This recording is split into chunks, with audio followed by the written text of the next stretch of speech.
sir. Thank you. I have to say this, China. I have great respect for President Xi. Two of the most incredible days of my life were spent in China. Many of you were with me. He's a tremendous person. But we have a problem with China. They've created a trade deficit, and I really blame our representatives and, frankly, our preceding presidents for this. They have a trade deficit of $500 billion a year. It's not something we can live with. So we'll be working with China. We'll be negotiating with China. Again, our relationship is very good with China, and we intend to keep it that way. But we have to do something to seriously relieve that trade deficit. We can't have a $500 billion a year trade deficit. We also have the theft of intellectual property, and that probably is in the neighborhood of $200 to $300 billion a year. So whether we like it or not, we have a great stock market. We have a very, very powerful country. We have our country militarily, as you know, presidents.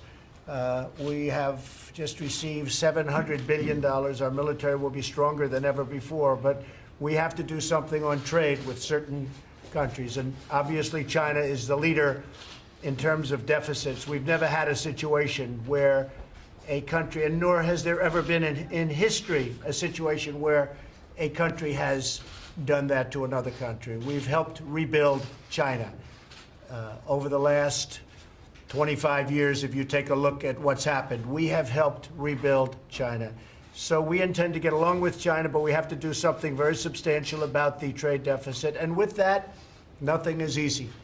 I campaigned on that. I talked about that. China won't be the only country, but I did, in fact, campaign on it. Mexico, if you look at the caravan of thousands of people coming across, I told Mexico, look, you have a cash cow in NAFTA. NAFTA's been great for Mexico, has not been good for the United States. A lot of businesses have closed down because of NAFTA. You look at empty plants all over the place, and this is from years ago. They still haven't recovered. NAFTA's been a terrible deal for the United States. We're renegotiating the deal right now, but it'll still be good for Mexico and for Canada. And when this caravan came in, and this is a caravan of a lot of people coming in this case from Honduras, if it reaches our border, our laws are so weak and so pathetic, you would not understand this, because I know how strong your laws are at the border. It's like we have no border, because we had Obama make changes. President Obama made changes that basically created no border. It's called catch and release. You catch them, you register them, they go into our country. We can't throw them out. And in many cases, they shouldn't be here. Many, many cases, they shouldn't be here. And after they get whatever happens over the next 2 or 3 years, they're supposed to come back to court. Almost nobody comes back to court. They're in our country. And we can't do anything about it because the laws that were created by Democrats are so pathetic and so weak.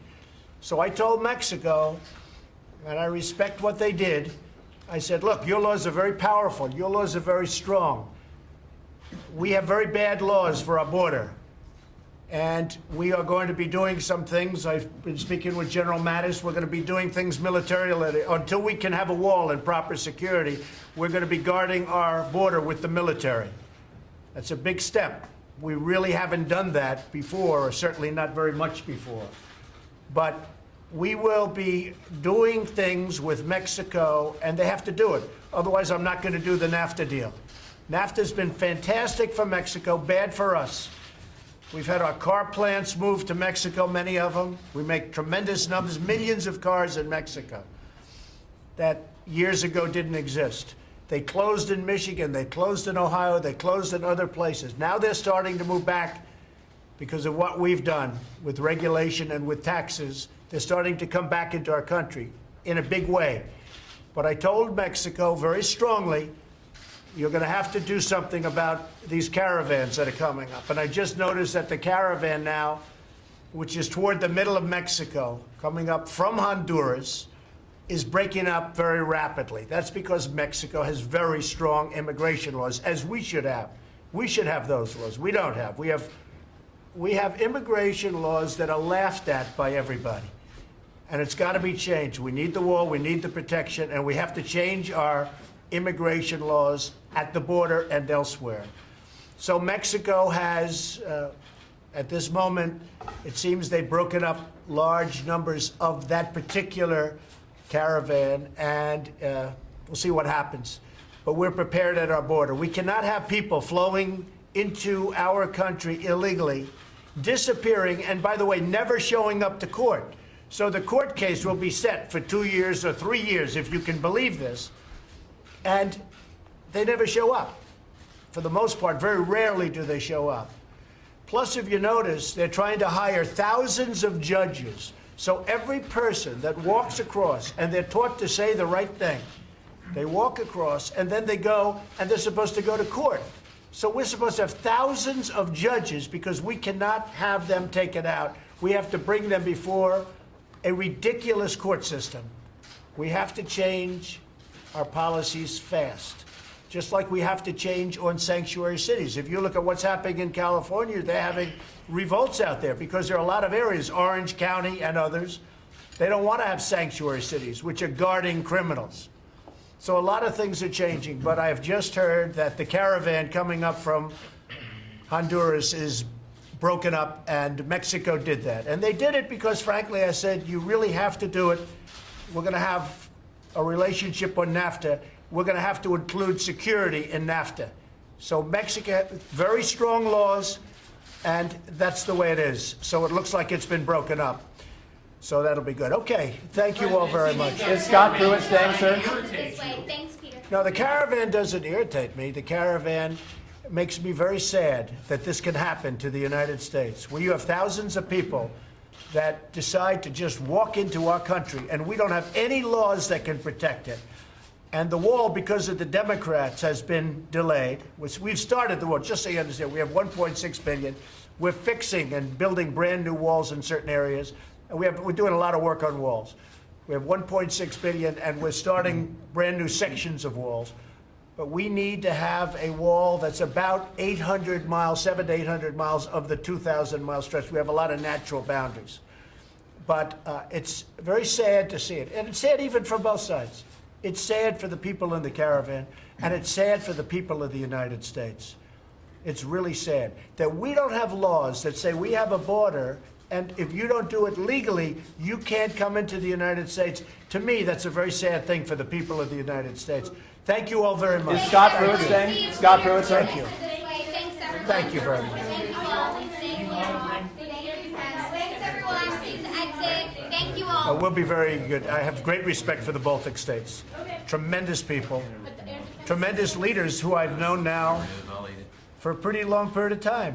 No, we have great respect for the Baltic states. Thank you. Thank you very much, everybody. Thanks, Peter. Scott Everyone. Pruitt, sir? Thank You you. support Scott Pruitt, sir? Thank you. Thank you very much. Thanks. Market We volatility? want to be able, if possible, and this is speaking with the Baltic states, ideally we want to be able to get along with Russia. Getting along with Russia is a good thing, not a bad thing. Now, maybe we will and maybe we won't. And probably nobody's been tougher to Russia than Donald Trump. If you take a look at our military strength now, which would not have happened had the opponent won. If you take a look at the oil and gas that we're producing now, we're independent. We're now exporting oil and gas. This is not something that Russia wanted. If you, the three presidents just told me that NATO has taken in a tremendous amount of money because of Donald Trump. That would have never happened. So NATO is much stronger. You may want to say that. Would you like to say that, Madam President? Please. We talked already in the 5 minutes ago that for us important the presence and impetus of the United States in NATO. We expect together with the United States to go ahead with deep reforms of NATO, especially on decision making, on decisiveness, on the denial, acts of denial, which we expect to see from Russia in case of aggression. Without the United States, this is not possible. About 80% of spending is coming to the NATO from the United States, and why the vital voice and the vital leadership of the United States for the reforms is important. We are behind and with you. I think that the best allies you have in Europe in NATO is Baltic states today, And we also doing our homework. We're modernizing armies. We're spending already 2%. And together, I think we can do a lot. And I'm very much looking forward to see everybody around the table in Brussels and going ahead with a better NATO, more resultative NATO, and more efficient NATO. And has Donald Trump made a difference on NATO? As I said, This is a very risky question, but I think if she says the same thing that she said in the Oval Office, I it'll be... can repeat that it is very good pressure to all of us, all members of NATO, is perfect pressure to all political elite who thinks that somebody else needs to protect but not themselves. So the first you do homework, and then you ask for your partner to come with you. And that's exactly what you did. And this kind of leadership is good. We're using it also. I'm open. We're using it to influence the opinions in our countries that the first we need to invest ourselves, and only then the partners can come with us. And again, NATO has taken in billions of dollars more because of me. Because I said, you're delinquent, you're not paying. To many of the countries, is that right? Many of the countries weren't paying. And even now, Germany is paying 1%, and they're not even paying the full 1%. Germany hooks up a pipeline into Russia where Germany's going to be paying billions of dollars for energy into Russia. And I'm saying, what's going on with that? How come Germany is paying vast amounts of money to Russia when they hook up a pipeline? That's not right. So you look at what's going on. Now, so Germany pays 1%. The United States is paying close to 4%. The United States, as you said, is paying 80% of the cost of NATO. Do you think that's fair? With all of that being said, because of me, and you can speak to the head of NATO, Mr. Stoltenberg, he said that because of what I've said to the countries, they've taken in general, I think you'll confirm this too, many billions of dollars more than they would have had if you had crooked Hillary Clinton as president, okay? That I can tell you. Many billions of dollars more. So, you know, we've been very tough on that. We've been very tough on Russia, frankly. But I will say that if we got along with Russia, that would be a good thing, not a bad thing. It's possible we won't. We're going to find out whether or not we do. But if we could all get along, that would be great. And that includes China, and that includes many other countries. But we'll see what happens. Only time will tell. But nobody has been tougher on Russia. But getting along with Russia would be a good thing, not a bad thing. And just about everybody agrees to that, except very stupid people. Okay? How do you see Vladimir Putin? Is he a friend or a foe? We'll find out. I'll let you know. I mean, it'll be a time when I'll let you know. You're going to find out very quickly. See what happens. Thanks, everyone. Okay, thank you all. Thank you, everyone. Thank you. Now, I have a great respect for the Baltics. I have great respect for my friends. I've known them now right from the beginning of my presidency. These are great, courageous people and have done a fantastic job for their countries. So I have great respect for you and for your nations. Thank you, everyone. Thank you all. Thank Is it you. Amazon or the Thank you. Washington Post, sir? What's Amazon done that bugs you, Thanks, sir? everyone. Well, you take a look at the post office. You take a look at the post office, and the post office is losing billions of dollars, and the taxpayers are paying for that money because it delivers packages for Amazon at a very below cost. And that's not fair to the United States. It's not fair to our taxpayers. And Amazon has the money to pay the fair rate at the post office, which would be much more than they're paying right now. The other thing is a lot of retail businesses all over the country are going out of business, so that's a different problem.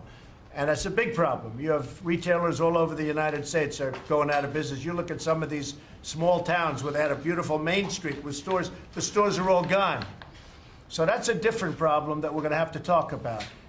But if you look at the cost that we're subsidizing, we're giving a subsidy to Amazon, and we're talking about billions of dollars a year.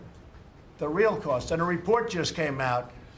They said $1.47, I believe, or about that, for every time they deliver a package, the United States government, meaning the post office, loses $1.47. So Amazon is going to have to pay much more money to the post office. There's no doubt about that. Thank you all very much. Thank you. Everyone. Thank you. Thank you. Scott Pruitt, sir? You support Scott Pruitt? I hope he's going to be great. Thank you.